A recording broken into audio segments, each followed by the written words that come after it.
Hey y'all, welcome back to Roby D's Garage. I guess I'm gonna officially say that I am back in action after a long winter break.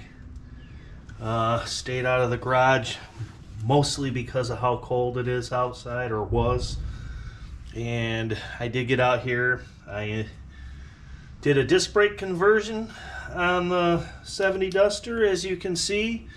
I just wanted to do a little recap. I had planned on doing a whole video on how to do this, or not a how to, but just a video on what I went through building building up the front end, replacing the parts and everything. So I got a little recap of what went on, what issues I ran into, and I'm just going to let you know how it went and everything and what I went through. It was a pretty, I'd say, kind of a easy job, but not super hard. I mean, not super easy. I would say if you're like a novice at working on cars and you have the tools and equipment to do what you can do, in case you run into any little issues, it's not that bad of a job. I used all OEM replacement parts. I didn't buy any special kits or anything. Most of the stuff I got off of Marketplace, like the upper control arms. I ended up buying uppers and lowers, spindles, and rotors on Marketplace. I actually got a couple of different sets in the fall, and I figured which ones I was going to use. I had one set I tore all apart, and I was going to replace all the bushings and everything. Then I found this set, and it was all pretty complete, so I ended up just putting it back in. I didn't replace every little bushing and every little part.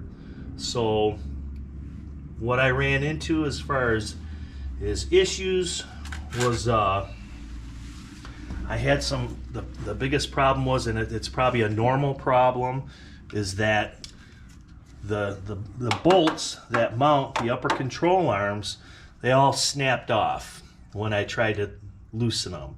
They were just rusted in place. They were pretty old, and what happened was the heads ended up breaking off, but the bolts were still stuck in there, so I had to use some tools to bust them out. I had no problem. This is the passenger side. I had no problem getting them out of the passenger side. Everything seemed to be loose. The driver's side was a little tougher, and I ended up having to cut the old control arm. It was for a 4-inch bolt pattern, small ball joint anyways, so I wasn't too worried about it. Plus I have 2 sets of these now. Everything that I did, it was kind of easy. The other trouble I had was where these control arms have cams, or not the control arms, the bolts have cams on them, and the cams ride along these little lips on the outside and on the inside of where the bolts bolt in. Well, on the passenger side, on this side here, if you can see it, the little lip that the cam rides on pretty much like broke right off. So I had to weld it back on. Now my weld job looks like crap, but I welded it on the inside real nice. That was just like an afterthought, and I was late at night and I was just trying to get it done, so it looks pretty boogered up, and I said to hell with it when it came time to grind it and everything. But anyways, everything went back together real nice. I didn't have any issues as far as putting things back together. This shock is shot. I got new shocks for it, so don't mind this. I had to cut this because this was bent in. It fell and it got bent, and it wouldn't slide up and down when I put the shock back on. So I just cut it for a temporary thing so I could drive the car and make sure the alignment was good. A couple of things, little other things, I had to do a little bit of modification.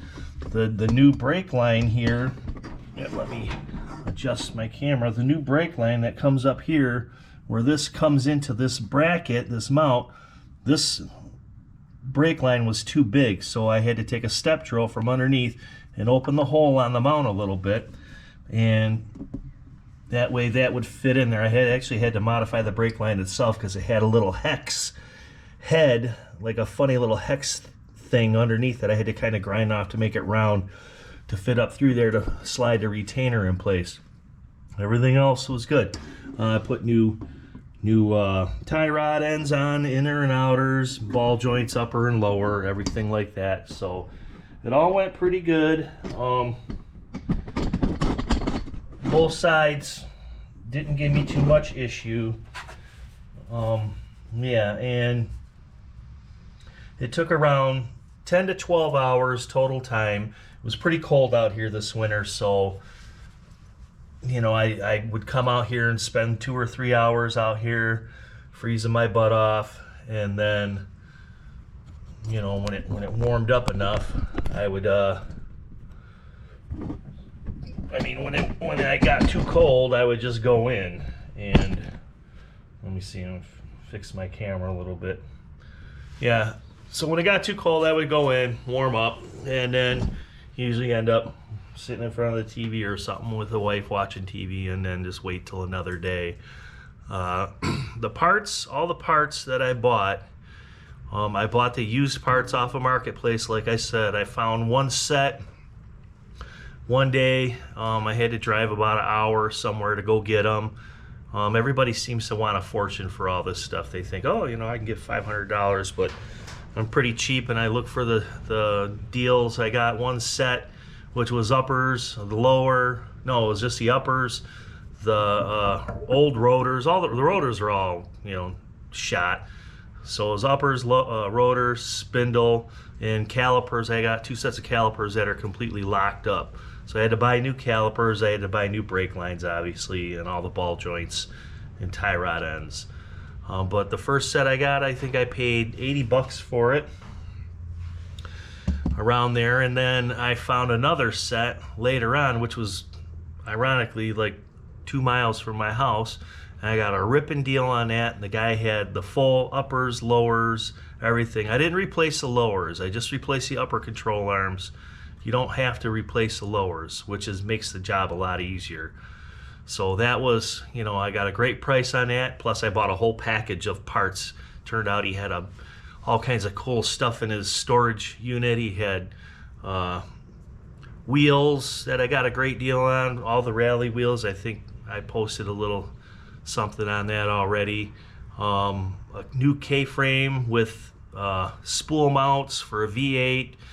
A manual steering unit that looks really nice and seems to be in pretty good shape, and you know, rear end, springs, everything. Anyways, so probably spent a couple $100 tops. No, actually about $350 tops on all the Marketplace parts, including the tires. The tires, I got a set of 4 rally wheels with tires on them. The tires are shot, but they all hold air, and I got them for a couple $100, but I'd say about $350 in purchases off of Marketplace, which isn't bad. As far as the newer parts, everything's, you know, nothing's like any high-end name like Moog or anything. I got everything off either Rock Auto or Parts Geek. I think mostly Parts Geek. Rock Auto, they're not, I don't know, something about them ain't that great. So I think I spent a couple $100 there. Probably about, you know, I want to say it was less than $500 total to do the swap. I still have a couple of things to do. I still have to, I want to get new rotors, even though these rotors don't look too bad. They're real clean. I'm looking at them right now. And I want to get new rotors. What else did I say I wanted to get? I can't remember exactly what it was, but you know, that was the important thing. Oh, brake pads. I'm using the same brake pads because the pads look like whatever I got this one kit off of. It had the pads and everything, and they've probably been sitting there, you know, on a rusty caliper for 20 years. That's what it looked like. But put them on, they're working. The brakes are working, but I do have more to do. I have a master cylinder that I'm going to be putting in. That it's sitting up on the workbench behind me right now. I did a bench bleed on that, and maybe I'll do a little video on replacing that. It doesn't look too bad. Might be a quick job, so it'll be a quick video.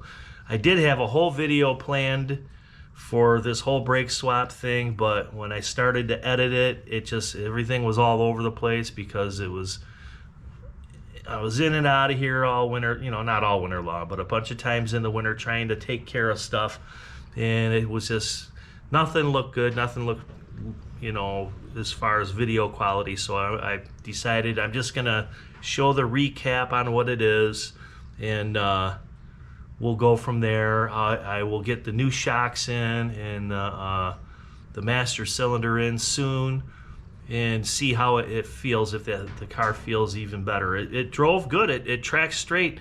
The whole alignment thing, I was really surprised how easy it was to align this. Just used basic tools with basic measuring. I didn't even really measure big time.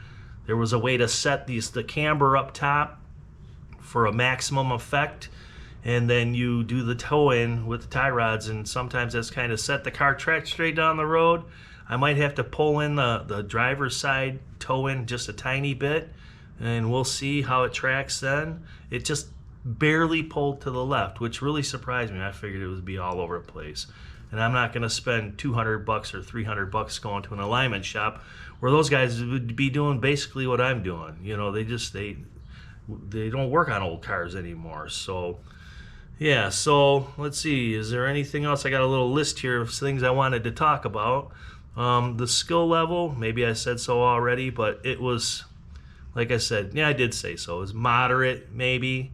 It was easy if you have all the right tools and you're really inclined. Probably moderate if you're not really, you know, that mechanically inclined, but I think anybody could do it, you know, especially if you got a buddy that can help you and everything. Let's see.